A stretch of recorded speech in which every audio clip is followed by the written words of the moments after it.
Our world is populated with numerals, but we rarely stop to think about them. Where did they originate? How did they evolve? Well, the answer is the numbers we use today evolved in India. And the story of how they moved across the world is a fascinating one.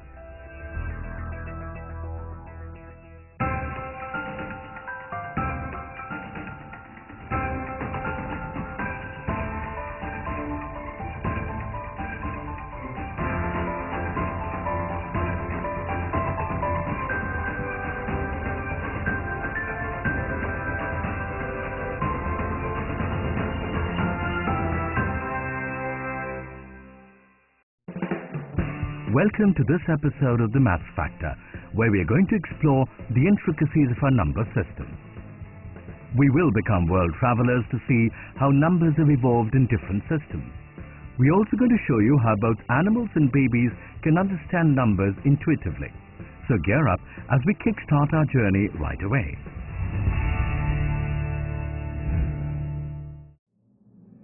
As civilization started to develop across the world, there surfaced the need for notation and for numerals, the need for keeping records. Before we start tracking these developments, let's see if you know the difference between numbers and numerals. Well, it's quite simple. The number is the idea. The numeral is the notation. The first stop on our journey is South America in the 1400s, the land of the Incas. This is Machu Picchu, the famous Inca site that lay forgotten for centuries. This urban creation is a testament to how advanced the Incas were as a civilization. They had roads, textiles, cities, agriculture, and government. Now, curiously, they seem to have had no written language. Now, when the Spanish conquistadors landed in South America in 1532 CE, they found a sign of written numeral records. What they did find, huge amount of knotted ropes, like this. These were no normal ropes. In fact, they were called quippers. They were a way of recording information that were unique to this region.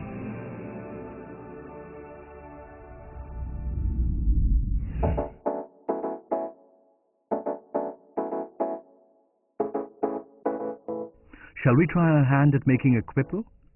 Mrinal here is an eccentric lawyer who is going to try and categorize the books in a library using a quipper. She needs to separate her journals, case books and fiction. She first takes strings of many different colors and then starts by tying knots in them. She has 121 journals, so on the first rope, which is yellow, she makes 1, then 2, then 1 knot, like this, which means 121. She uses a red string to show she has 31 case books, and an orange string to note she has 12 fiction books. And the last strand, which is green, is used to tally them all up, 264.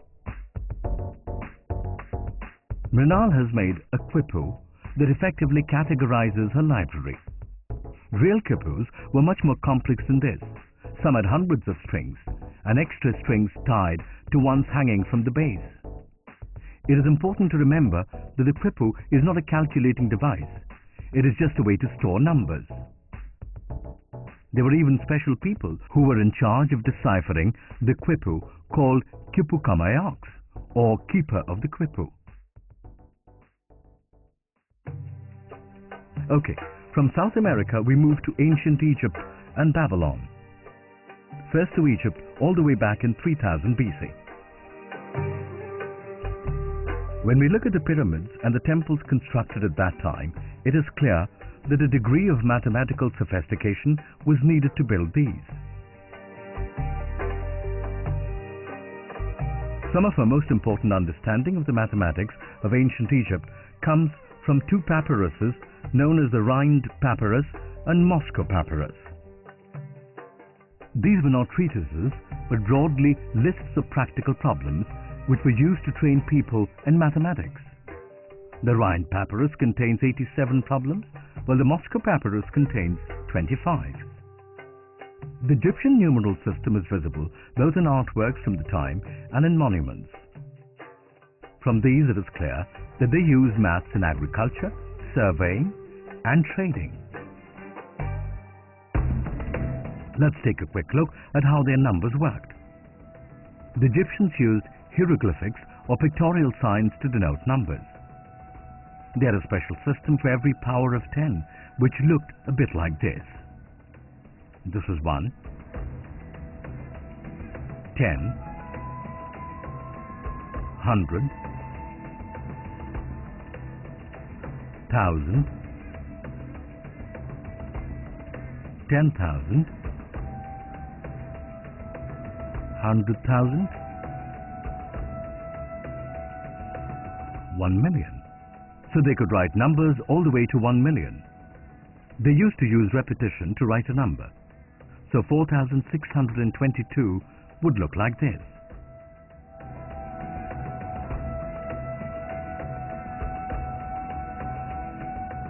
Now the problem arose because they did not have a place system.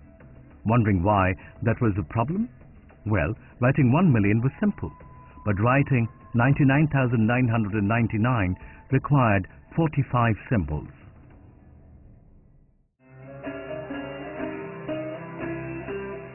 Let's move from Egypt to ancient Babylon, where numerals were developed about 5,000 years ago. Unlike the Egyptians who counted in groups of 10, the Babylonians counted in groups of 60. So how did their numerals work? Any number less than 10 had a wedge that pointed down, so 4 would look like this. The number 10 was symbolized by a wedge pointing to the left. So 20 would be. Numbers less than 60 were made by combining the symbols of 1 and 10. So 47 would look like this. And from 60, they would start all over again. So this is what 64 would be like. So they didn't have a symbol for 0, but they did use the idea of 0. When they wanted to express 0, they just left a blank space in the number they were writing. So if it is 60, there would be a single wedge mark and a dash. When they wrote 120, they would put 2 wedge marks and a little dash in the second place.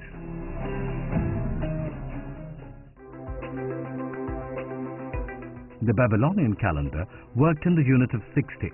Year had 360 days.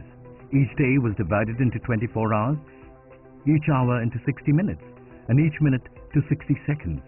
And this form of counting has survived for 4,000 years.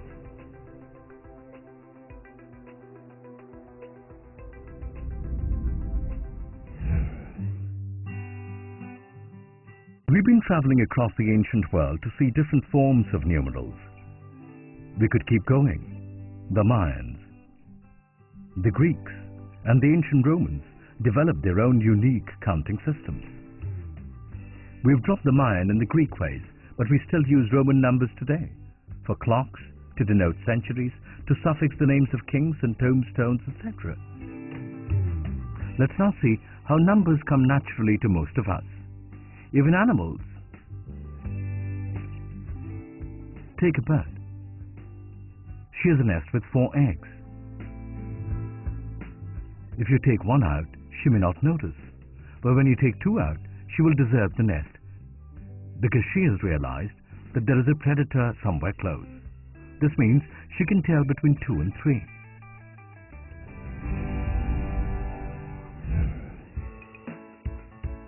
Sounds random? Well, let me share a more documented experiment done on bees by a group of scientists from the Vision Center in Australia. The scientists showed the bees a number. So if it was 3, there would be 3 dots. Then they flew through a tunnel into another chamber. Here they were faced with 2 forks, one with 3 and the other with some other number, say 4 dots. Now, If the bee picked the same number, in this case 3, the scientists added an incentive. They got a hidden sugar solution as a reward at the end of the fork. If they chose the wrong pattern, they were released and allowed to try again. And the bees did pretty well. They were more often than not chose the same pattern that they had seen earlier. To show that they were recognizing numbers and not just shapes, the scientists would vary the representation of the number. So they would first show the bees 3 dots, and then the next fork would have 3 stars. By the end of the experiment, the scientists were able to conclude that the bees could count till 2, 3, and sometimes till 4. Similar experiments have been done with chicks, pigeons, and monkeys, to name a few. And from this, we are able to conclude that animals are able to discriminate between small numbers.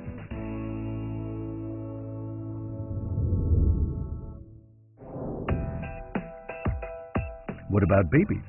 And I mean tiny ones who haven't started walking or talking and clearly haven't been taught numbers.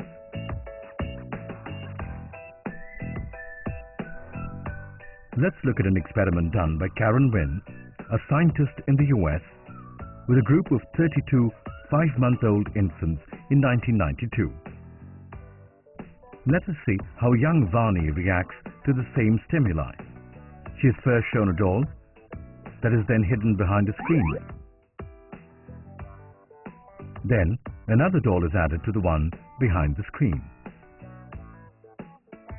Now if Vani sees a number she expects, she does not react. So if there are 2 dolls behind the screen, which is the possible event, there is little reaction. However, if there is a number that she does not expect, she clearly notices. So if there is 1 doll behind the screen and she hadn't seen the second being removed, she would be surprised. How do we know that she has noticed?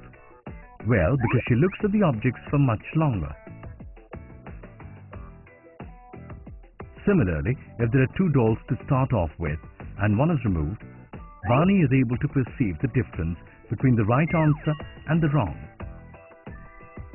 which implies that infants are capable of distinguishing between small numbers. This result caused much consternation when first published and had many disbelievers, but independent research from other sources have confirmed Wynn's findings. Great. So it looks like humans and animals both have an innate number sense. But as mankind progressed, what they developed was a numeral system to make sense of these numbers.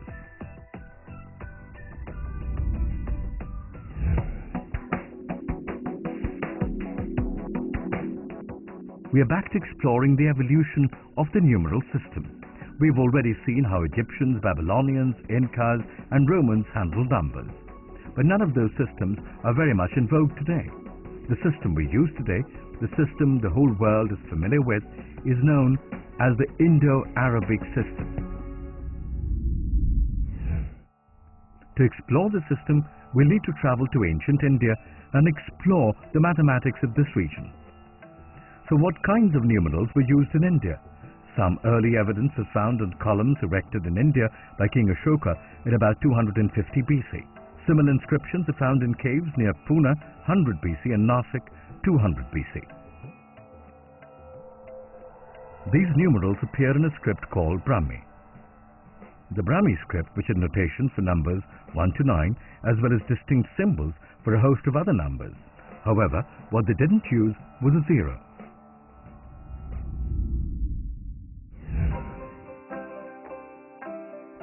One important source of information on this topic is the writer Al-Biruni.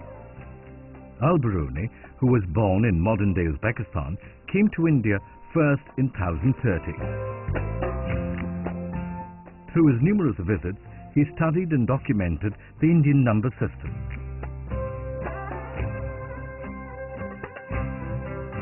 He realized that number systems often varied across different regions.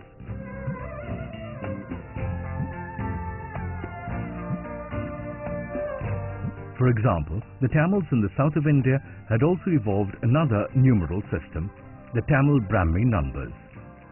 Various stone inscriptions and pots show evidence of this, and most of this inscription dates back to the 1st and 2nd century AD. Now all these numbers eventually evolved into what came to be known as the Indo-Arabic numeric system.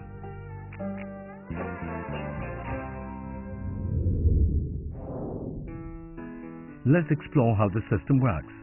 It has 4 defining characteristics. First, it uses 10 digits, 0, 1, 2 till 9. It groups these by 10, so 10 ones are replaced by 10. Similarly, 10 tens are replaced by 100, 10 hundreds are replaced by 1000, and so forth. Thirdly, it uses a place value, starting from right to left.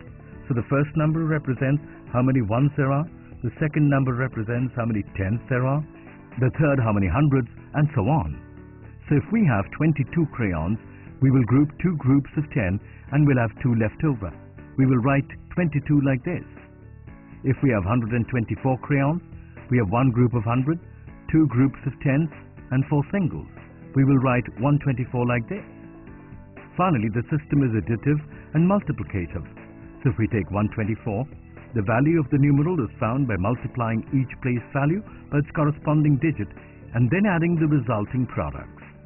So the numeral value is equal to 1 into 100 plus 2 into 10 plus 4 into 1. 100 plus 20 plus 4, 124. It all sounds pretty simple and obvious, doesn't it? And that is exactly the advantage of the system. It makes maths simpler. How about zero? India was clearly familiar with the idea of zero. Let me give you some evidence. For that, we need to travel to the fort at Gwalior. Well, there is a stone tablet to the Gwalior fort that dates back to 876 AD. Now this tablet has a notation for zero, not once but twice. It mentions a piece of land that is 270 by 187 units long, and in the number 50, which refers to a daily gift of 50 garlands. This is the first recorded evidence of the zero we use today. Though some believe that Indian mathematicians like Aryabhatta and Pingala knew about it earlier.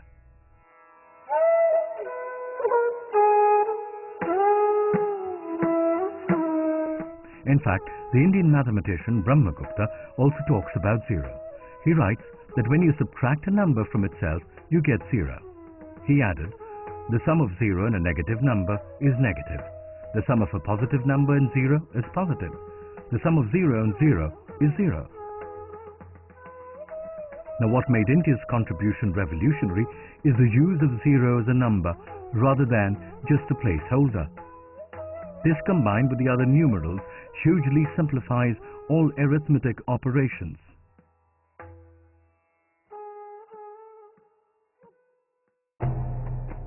This knowledge traveled to Arabia, which was a huge center of learning at the time. When the famous Persian mathematician Al-Khwārizmi studied the system, he immediately saw this could revolutionize mathematics. Al-Khwārizmi was swift to take all these foreign symbols and ideas into his heart and mind and make them his own.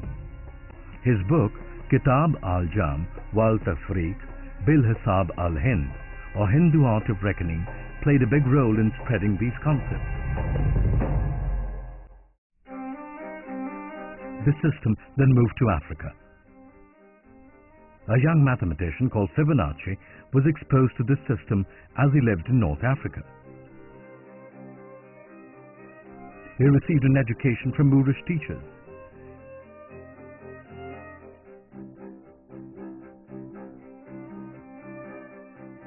He realized that Arabic merchants were able to calculate much faster than their European counterparts, and realized that this was because they were using the Indo-Arabic system of numerals, which was clearly more efficient. Fibonacci quickly realized the advantages of this new system. When he returned to Pisa, he wrote a book that he finished in 1202 titled Liber Abaci, meaning Book of Calculating.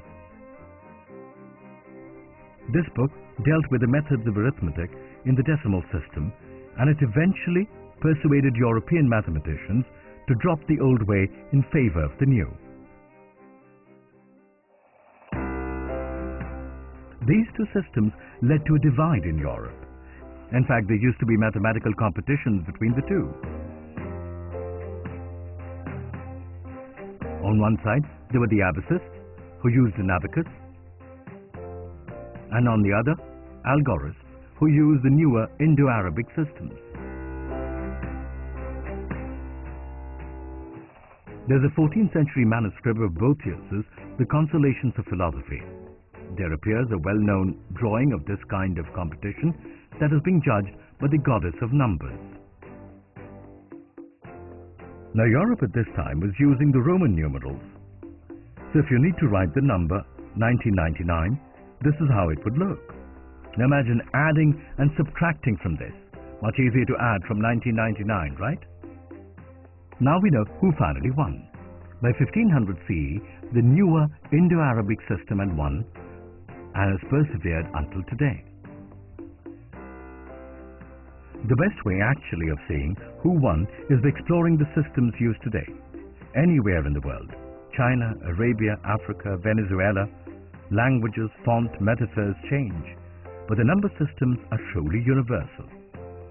That's all we have on numbers today. Keep watching the Maths Factor for many other interesting nuggets on the magic of mathematics.